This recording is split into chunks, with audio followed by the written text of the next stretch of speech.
wish ಮಾಡಿನಿ ರಾತ್ರಿ ಬಾರಾಕ ನನ್ನ ಮೆಸೇಜಕ ರಿಪ್ಲೈ ಬಂದಿತ್ತು ಮರುದಿನ ಬಾರಾಕ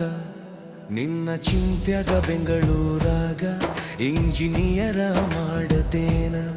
ನನ್ನ ರೀಡಿ ಬುಕ್ಲಾಕ್ ಹಾಕಬೇಡ ಮಾತಾಡೊಮ್ಮೆ ನೀನ ಡೈಲಿ ಕಾಲೇಜ್ ಹೋಗುವಾಗ ಕ್ಲಾಸ ಕೇಳುವಾಗ ನಾ ಯಾವತ್ತೂ ಇರುತ್ತೇನೆ ನಿನ್ನ ಗುಂಗಿನಾಗ